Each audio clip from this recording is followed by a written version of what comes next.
Hey, what's up, Doom kids around the world? It's Friday, October 21st. Today I'm going to play a clip from Dr. James Hansen at the end of this video. Though, first I want to start with Dr. Doom, because I'm the Doom Wizard, who has some predictions regarding the economy, China, climate, which is kind of a surprise. Not really by this point, it's pretty mainstream. This from Fortune magazine, Wall Street's Dr. Doom. Who is this guy? Nouriel Roubini. Saying that wrong. He's a Turkish-born American economist, professor emeritus, and professor of economics at the Stern School of Business, New York University, and also chairman of the Associates and Economic Consulting firm. Well, he says, among other things, predicts a crisis worse than the 1970s. Yes, he thinks that you're stupid for moving during the pandemic. Florida is going to be flooded, and Texas is going to be too hot to survive there. He's a top economist, has a message for all New Yorkers moving to Florida. He predicted that the U.S. will fall into deep recession by year's end and calls anyone who believed that a soft landing is possible is delusional. He also warned of an era of great stagflationary instability lies ahead with massive insolvencies and a cascading financial crises worldwide in the coming years. In the Bloomberg's Odd Lots podcast, he warned that a lot of the real estate is going to be stranded because of ding, ding, ding, global climate change. People have stupidly moved from New York to Miami, from San Antonio to Austin, but Florida is going to be flooded and Texas is going to be too hot to survive there. Clearly, there are people that are moving from South Florida to start their life, to put their children and start a business. He said, these people are here to stay. So he continued. He had said in the podcast, literally, there are maps that show that half of the U.S. in the next 20 years is going to be either underwater on the coastlines or too hot or droughts or wildfires to be living in it. So he continued, it doesn't take a rocket scientist to figure this out, or a professor. So there will be, quote, massive migration from the south and the coastline towards the only part of the U.S. that is going to survive climate change, which is the Midwest into essentially Canada. So there'll be trillions of dollars of real estate assets that are going to be damaged by essentially global climate change. I think that real estate is going to outperform equities because of the nature of being a fixed supply kind of asset. This is in the short run. Oh, it's going to be a big industry for the long run because people need to live and people keep being born. There's not enough housing in this country. He says, in addition, you can listen to this whole podcast. I'm just getting the cliff notes. World War III has actually already started. He says a hot war will ignite over a confrontation between the U.S. and China on the issue of Taiwan.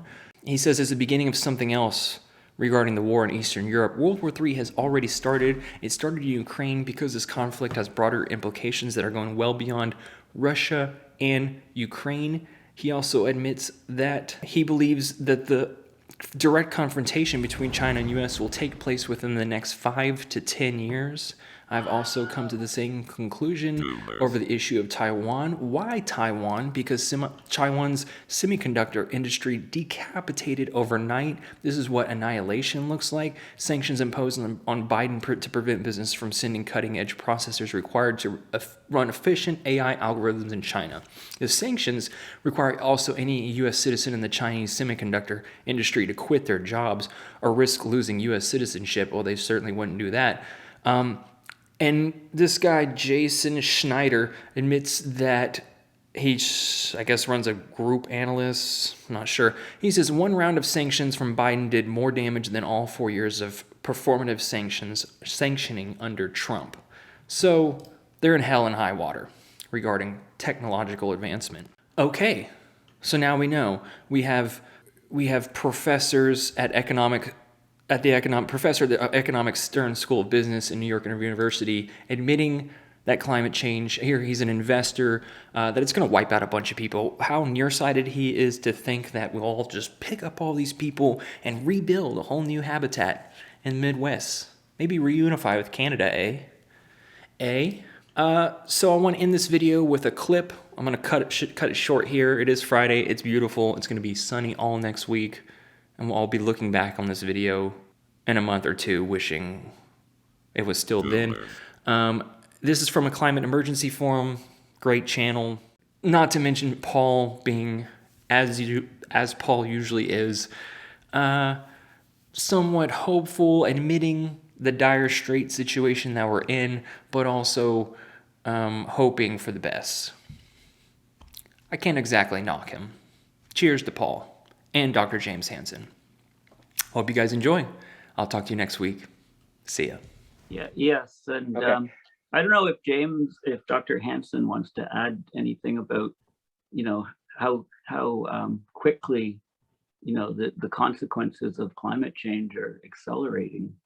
Well, it's not only how quickly we see consequences occurring, but the fact that we are banking much greater consequences for young people and their children.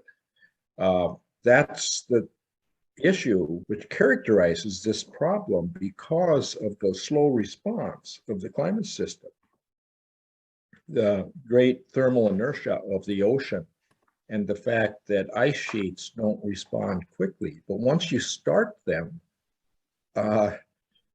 responding, they can be out of your control. So there's an enormous danger that we will hand our children a situation that is out of their control. And that danger has grown enormously over the past few decades. When it became clear that we should do something decades ago, but we haven't. In fact, emissions have just continued to increase. And even today, people think that the government must be doing something. They talk about it a lot. But in fact, the emissions are accelerating. Methane, nitrous oxide, CO2 is not quite at its peak rate because we're in a La Nina. But with the next El Nino, it's going to set records for the rate of growth. And what we have to do is actually get it to decline. So we're so far off, and that just hasn't sunk in.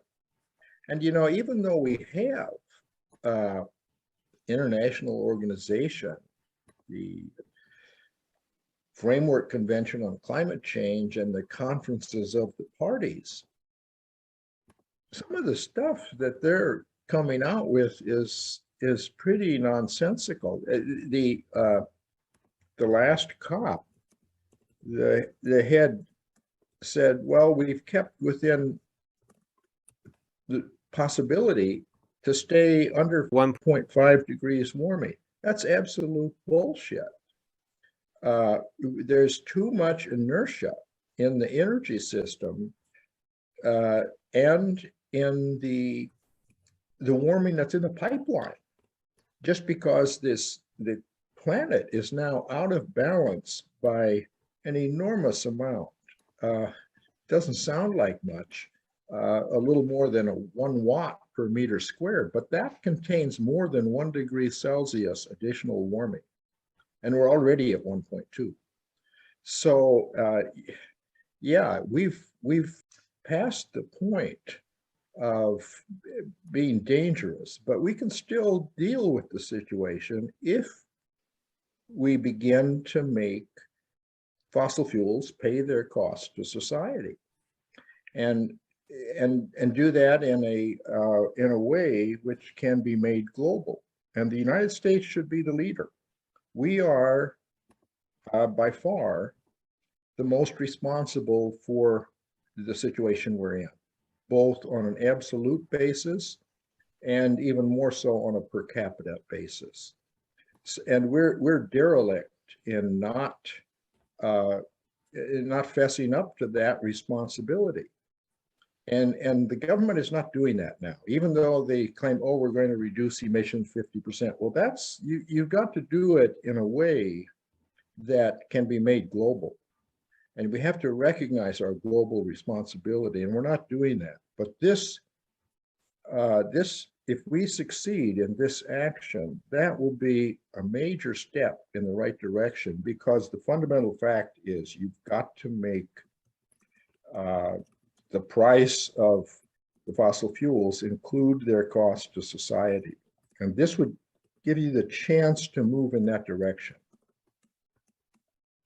Yes, thank you. And just last point, NOAA is saying that the probability of passing 1.5 is about 50% within the next 5 years. And I'm pretty sure that study is just saying, well, the chance of an El Nino in the next 5 years is 50%, right? Because that can push us to 0.2 or 0.3 degrees over. And we're near the top temperature records. We're in the top 10, even though we have an ongoing powerful La Nina cooling things off. We're still in the top 10 globally. So yeah, it's you know, I always think something's going to happen globally where people suddenly wake up, but it hasn't happened yet, that's for sure. You know, a tipping point in human understanding of the risks or human behavior on climate, but it hasn't happened yet. But we've got to keep trying.